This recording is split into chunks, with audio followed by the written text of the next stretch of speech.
Fakta unik on the spot malam ini akan membahas tentang rumah-rumah angker di Indonesia. Diketahui budaya masyarakat Indonesia tak lepas dari berbagai kisah mistis. Salah satunya adalah kisah seputar rumah-rumah yang konon berhantu. Terletak di kawasan Dharma Wangsa, Jakarta Selatan, terdapat rumah Kentang Prapanca yang terkenal dengan kisah horornya. Mendengar namanya saja pasti mungkin sudah tidak asing lagi bagi kita.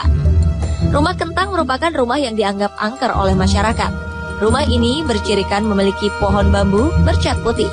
Suasananya sangat sejuk karena banyak pohon. Rumor kisah horor di rumah Kentang adalah cerita tentang seorang anak kecil yang jatuh dalam kuali panas yang berisi kentang. Konon anak ini meninggal dan arwahnya tidak tenang. Rumornya saat malam hari akan tercium bau kentang di sekitar rumah tersebut. Faktanya rumah ini ternyata bukanlah sebuah rumah kosong. Tercatat 6 keluarga mendiami rumah ini, ditambah dengan beberapa supir, pembantu, dan satpam. Ketika diselidiki, menurut seorang satpam, ia tak pernah mencium aroma kentang di rumah ini seperti yang diberitakan. Seorang tukang parkir di dekat rumah ini pun menuturkan hal yang sama dengan satpam tersebut. Kisah seram yang sudah banyak orang tahu adalah rumor belaka yang tidak ada buktinya. Bagi Anda yang belum percaya, Anda mungkin bisa mencoba mendatangi rumah hantu ini.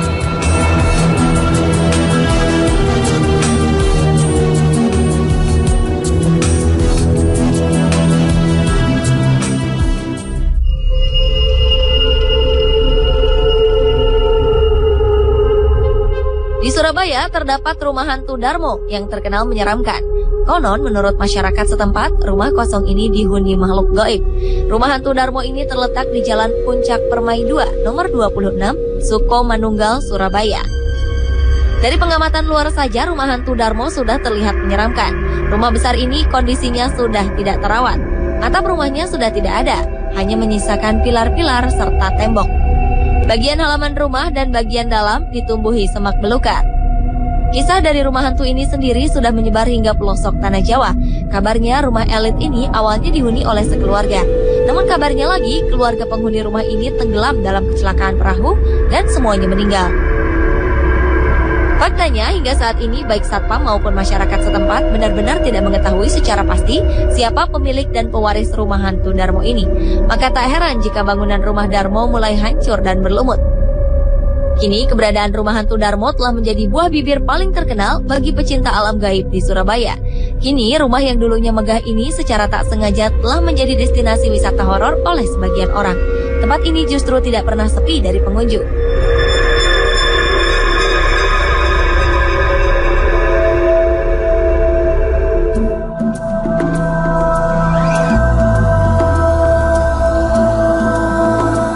Beralih ke Bandung. Di Bandung terdapat sebuah rumah di Jalan Bahu Reksa nomor 15. Ya, ini adalah rumah ambulans. Rumah yang menginspirasi sebuah film layar lebar bergenre horor. Terdapat berbagai versi cerita mengenai mobil ambulans yang terparkir di halaman rumah. Salah satu ceritanya ialah keberadaan sebuah keluarga yang mengalami kecelakaan hingga semua penghuninya meninggal dunia. Seluruh anggota keluarga ini kemudian dibawa oleh ambulans dari lokasi kecelakaan ke rumah sakit. Namun keesokan harinya, konon ambulans ini secara misterius terparkir di rumah korban kecelakaan. Ketika dikembalikan ke rumah sakit, mobil ini kembali datang ke rumah korban. Hal ini dikabarkan terjadi berkali-kali, hingga akhirnya dibiarkan terparkir di rumah. Faktanya, mobil ini pernah menjadi ambulans milik Rumah Sakit Boromeus Bandung. Konon, mesin mobil ini sering menyala dengan sendirinya di malam hari hingga mengganggu masyarakat sekitar. Rumor beredar mobil ini kerap berjalan mengelilingi kota Bandung pada malam hari. Kini rumah ini telah digunakan sebagai distro dan mobil ambulans tersebut masih dibiarkan tetap berada di situ. Mungkin hal ini dilakukan untuk menarik orang yang akan berkunjung ke distro itu.